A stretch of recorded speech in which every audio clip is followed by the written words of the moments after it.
Hi, Periscopers. Hi, family. Oh, I see some hearts. Good. Okay, let's get started. It is 9-ish. I'm in my office. Let's see. It is 9:15. I'm Trina Titus Lozano, and I am a counselor and a Christian minister, and I have a lot of experience with kids and grandkids. I have 3 kids. 4 kids, 3 are married, and those 3 are producing 9 grandkids so far, and I'm sure there's more to come after that. So it's a lot of experience with kids, and I've been a counselor since 1994, and I'm really excited to get started. So I told you today that I would be back in my office tonight. It's been a long day. I really should have freshened up my makeup, I think. Hi, Victoria. Glad you joined. Hope a lot of people are joining. I see some hearts, and I promised you guys tonight that we'll be talking about parenting and the ABCs, the absolute basic criteria for raising awesome kids and for raising the next Christian generation. I am a Christian, and I'm an ordained Christian minister, and it's very important to me that I pass on tools to you so that you have an understanding of how to raise the next Christian generation. Glad you're watching, Roger. Glad you're watching, Claudia.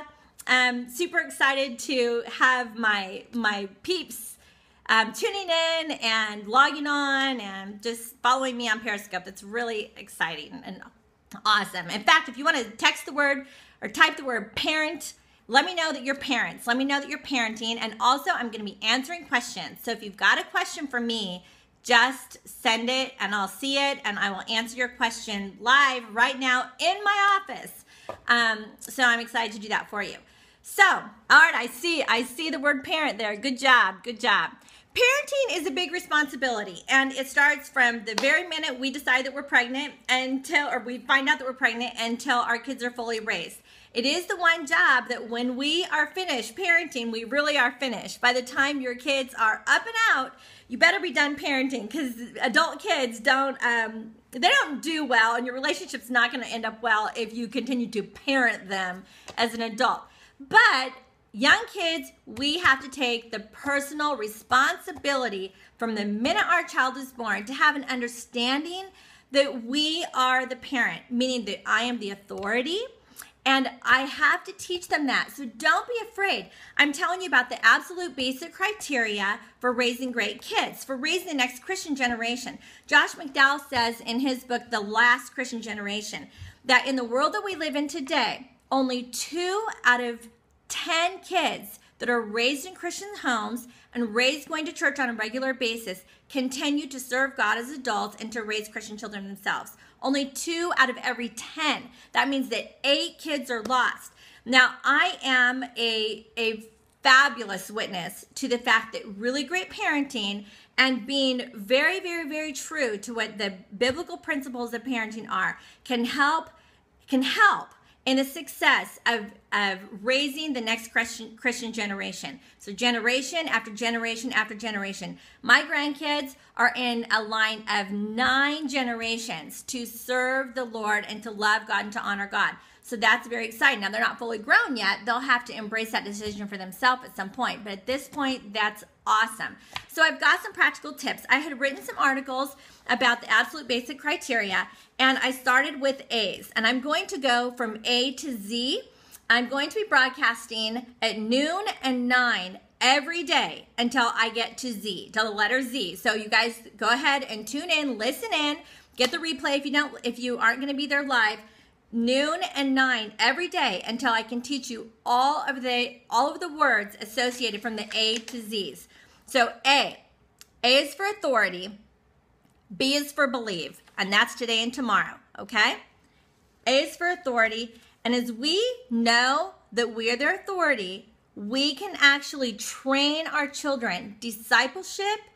Discipline means discipleship. Discipline means that I'm going to train. I'm going to disciple and train my kids. I just had a question. How do I keep my kid from slapping me in the face? You know what? I would take that kid and bring his hands back down and say, no. Mommy said no.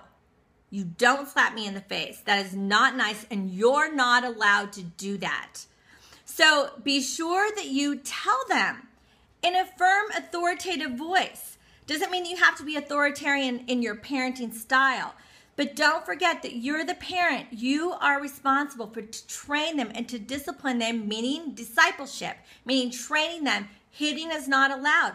Mommy does not hit you in the face, and you don't hit me in the face. So parents, our example is the most important thing as we're training our kids. Look, if they see us getting out of control and hitting things, throwing things, if they see us losing our temper and throwing tantrums, they're for sure going to learn that that's okay. And it is not okay. It's not okay. And listen, old school beatdowns are not okay either, because that's out of control. That doesn't teach them anything. We've got to train them how to behave. Now, I think the most important thing is, a lot of people, it's very popular to begin kids in preschool at a very young age. Even if you're a stay-at-home mom, or stay-at-home dad, very oftentimes in the world that we live in today, you're starting preschool or taking your kids to Mother's Day out as a 2-year-old, as a 3-year-old. That is very, very, very young. But the interesting thing is they behave okay in that environment, and you somehow feel like they need it, which they don't really need it. But what they do need is they need structure, and they need to be taught to violence breeds more violence. That's absolutely right. And thanks for participating. But what happens is, wait, I lost my train of thought there. What was I saying? Boy, I wish y'all could text me back. Slapping in the face. Oh, I know. In the classroom, the children know that the teacher's their authority, and the teacher knows that they're the kid's authority. So as teacher, what they do is they establish that right away, and the kids know, I need to obey my teacher. The kids also need to know, I need to obey my mom. And when you're parenting your young children, even your 2-year-olds, use the word authority. Say, you know what? I'm mommy, I am daddy, and we are your authority. That means that you need to obey us. Teach them that submission means that they obey their authority. I like what Pastor Ed Young used to say. He used to say, we have to get over the things that God puts under us. Wait, let me say that again. I'm like just getting used to this. I'm reading these questions, and I'm losing my train of thought. We need to get under the things that God puts over us so that we can get over the things that God puts under us. We all have to submit to authority. I go to a detention center on Fridays to teach kids in Fort Worth. And in this detention center are students from the age of 12 to 19. And they're in here and they are learning a really tough lesson. They didn't obey their parents and they didn't obey their teachers. And now they have to know they have to submit to the authority of the law. Okay? They have to. They absolutely have to. If they don't submit to the authority of the law, they're going to be locked up for a longer period of time. So the sad thing is that their parents didn't teach them to submit to their own parental authority. Okay? So now the kids are in trouble. And all they can do is lock them up, and that's not okay. We don't lock up kids. We train them, we teach them. But don't forget to train them. A is for authority, and it's the most important thing. The bottom line you have to remember. Their happiness is not the most important thing. Now, I know when they're very, very tiny, it's important that we keep them satisfied and that we try our best to keep them happy. I explain my goals and desires. It's my goal to be a really diligent mother, and it's a desire that my kids are going to be happy all the time. It's just not going to happen. They're not going to be happy all the time. But I can do my part to establish the fact that I do take the personal responsibility that I'm going to train my kids. That I'm going to tell them how to behave and what's okay and what's not okay. Okay, so I'm going to be quiet now. Hey, welcome, Kenzie. I see you. Appreciate that you are tuning in. Hi, everybody. Thanks for the hearts. Give me another question. I'm just going to sit here until I can see the question. Amanda, hi. Amanda, ask me a question. How's it going with your little one? Do I use corporal punishment? You know what? We did at times, but it was very, very, very rare. Very rare. Most of the time, no. Most of the time it was redirecting. Most of the time it was me giving them by example, an example of how to behave. Even with potty training, I would tell them, you know what? You need to do what mommy does. And so I would always use my example. Mommy goes potty. I go to the toilet when I have to go potty. I don't poop in my pants. And neither do you. It's not allowed. It's not okay. And so I'm teaching them by example. I sit down at their dinner with them and say, it's time for us to eat. So by example, they learn. And then I will say, you know what? You need to obey mommy. You're 3 years old and you need to take 3 more bites. They might have a tantrum. They might get upset. You stay very calm and you say, you know what? Mommy is the authority and you have to obey mommy. It's very important that you eat because you can't just have candy all the time. You can't just have dessert. You have to eat your fruit. You have to eat your vegetables. You have to eat your meat. You're 3 years old, so that means 3 more bites. So I would always try to keep it fun, try to keep it exciting and encouraging, try to keep it upbeat because you want your home to have an atmosphere of peace and love. That is super important. Every home needs that atmosphere of peace and love. If you are upset and you are irritated, your kids are going to be irritated too. So patience is key. When your kids start getting irritable and it makes you irritable, do what you need to do to take a break. Put headphones on if you need to. Redirect them. Redirect yourself until you can get calm, and then you can redirect them and say, look, here's the way it's going to be. Mommy knows you need to help me. Okay, so what if a teacher tells their students that their parent can't tell them what to do? Oh my goodness. I don't know what that means. I mean, my goodness, I can't imagine that a teacher would say that your parent can't tell you what to do. I mean, the teacher is using their authority. The teacher is teaching the child what to do. That's what discipline is. It's the same as teaching. So as parents, we take the responsibility to teach our children. To teach our children. Teachers teach. Parents teach. That is your job. So from the time they're born, literally, and well, not quite till the time they're born, but especially by the time they turn 1. I've got a few grandkids that are 1 year old, and they're learning right now a little bit of behavior things. They're learning all kinds of things. But by the time they're 2, you are really very definitely beginning to train them, obedience train them, and help them to be obedient. Because as their mom, as their dad, you know what's in their best interest. They don't know. They don't know what is in their best interest. So you can't always just let them be happy or whatever they're going to pick that you'll be okay with. You're not okay with it. It's not okay for them to make all the decisions all the time, for them to always choose what they're wearing. Sometimes they can, but not always. Sometimes they need to obey mommy because mommy knows what is in their best interest and daddy knows what is in their best interest. I tell you what, if we do not establish the fact that we are the authority, you'll be in so much trouble when your kids get older. How do you deal with the easy parent when correcting is a problem?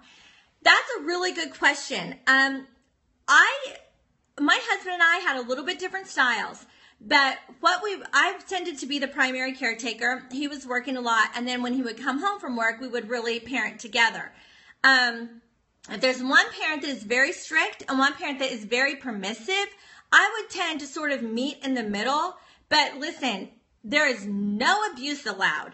Absolutely no abuse. I mean, kids cannot be abused. I was on Dr. Phil last summer with some clients of mine, and there was child abuse going on in that home, and he was saying that it was spanking for the point of discipline, and he was giving his child a red belly for the point of discipline. You know what? You don't just pull up your kid's shirt and start slapping them on the belly and say, you know what? He needs to learn his lesson. He's a 13-year-old and he's talking back, and that's not okay. I'm going to give him a red belly. I'm like, you know what? You do that, you're going to be in big trouble because that's abuse and it's wrong.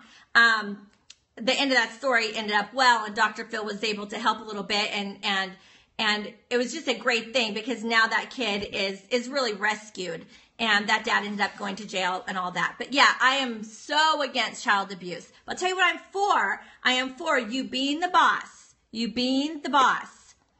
My biggest issue is how to handle their behavior after I've said I'm the authority. Okay, so I've said I'm the authority. Their behavior's wrong. Whatever it takes. Now, if you start younger, it's better. If you start with your 2-year-old establishing authority, it's much easier than whenever you get a 5-year-old or a 6-year-old or 7-year-old. But you continue to say, no, you're not allowed to do that. And even when they get mad at you because they're not getting their way, you stay calm. That is absolutely key. You must stay calm, and without getting angry, you say, I said no. It's just a no. And then whatever you have to do to walk away so that they are not allowed to argue with you, they can keep arguing, they can throw their tantrum or whatever, but you're sitting there going, yeah, it's a no. I'm not changing my mind. I'm absolutely not changing my mind. Hi, honey. My husband just logged on. It's great to see you. I'm glad you're learning about Periscope. It's kind of fun. I hope that this is helpful. I know that it's not a lot to solve every problem. But going back to if one parent is very, very strict and the other parent is not, you guys talk about it. If you're having marriage problems, go to marriage counseling. If you're really struggling with your kids, get more counseling. Help them. Help yourself. Help them. Because I always say there's really not bad kids, just really bad parenting that don't necessarily know how to handle their kids. I have 4 kids. I have 9 grandkids. That's 13 kids. Out of those 13 kids, we have so many different personalities. We have lots and lots and lots of different personalities. We've got strong-willed kids, normally the firstborns. And then we have kids that potty train easily, kids that didn't potty train easily at all. Some that potty trained young before they were 2. Sometimes some of the kids at 5 years old, they were still struggling to use the bathroom. So everybody is different, but nothing changes the fact that you're the mom, you're the dad, you know what's in the child's best interest. So your example is key. So don't lose heart, don't lose hope, don't give up. Your children are precious. Your children are a gift to you. And you know what? It's not the end of the story. So even if you had a bad day or they don't respect your authority right now, don't give up. You keep working on it with a smile on your face and don't be afraid to tell them no. Tell them yes as much as you can. But when you need to tell them no, you don't be afraid to do that. You can do it in a creative way. You can do it in a fun way. And then you can be firm and say, you know what? No, it's a no. And if you ask again, you're going to even be in bigger trouble. One time with my kids, when they got a little bit older, if I told them a chore to do, and let's say, tonight's your night to help with the dishes, or could you help me with dinner, or anything like that, I need you to get your room clean before you go out tonight, any of that. If they had a negative attitude at all, or if they rolled their eyes or like, oh, I said, okay, you know what? Then I'm going to give you one more chore. So now you not only have to do the dishes, but because your attitude wasn't good, you're going to do the dishes and sweep the floor. Oh, Mom. Oh, so your attitude is still not good? Okay, you're going to do the dishes, sweep the floor, and wash the kitchen windows. Mom, you're kidding me. Because every time you argue with me, every time you have a bad attitude, I'm just going to add one more chore. Now you need to clean the oven too. Well, whatever it is, I would just keep adding this. And you know what? The next time I asked them to do the dishes, it was a yes, ma'am. I'd be happy to, because they didn't want all those chores. Now, if I hadn't established my authority in their lives early on, I wouldn't even be able to get them to do the chores. So it wouldn't have even worked. But when you establish your authority, then you can use all sorts of creative ways to make them do what you say. I have lots of clients that end up calling the police because they can't get their kids to obey them. Calling the police, really? It's too bad. You should have established your authority a long time ago. You don't need to rely on the police to come and scare your kids into obeying you. You know, if they had been obeying you all along, and if they had been taught obedience training from the time they were very, very young, then you wouldn't be having the problem when they're teenagers and you end up calling the police. Don't give up on your kids. Keep parenting. Keep being a good example. And whatever it takes, let them know that you are for them, that you believe in them, and that most of all, you have their best interest in mind. And that's why you're parenting. That's why you're telling them no. That's why you are doing your job. It's because you have their best interest in mind, because you love them. And out of that love comes discipline and obedience training. A is for authority. Y'all can do this. I know you can. Keep on keeping on, raising great kids. Don't give up. It's not the end of the story, and I know they're going to be awesome. I know you can do this. This is the very first thing. A is for authority. I'll see you tomorrow at noon and 9. We'll go B is for believe.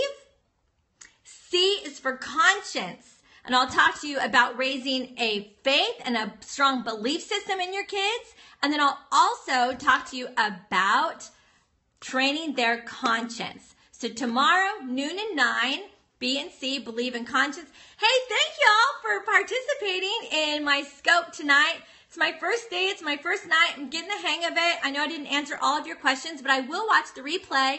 And I'll tell you what, I'll watch the replay, and at noon tomorrow, I'll answer the questions that I didn't get to today. How about that? Maybe that'll work. I'm new to this. Thanks for tuning in, and I'll see y'all tomorrow.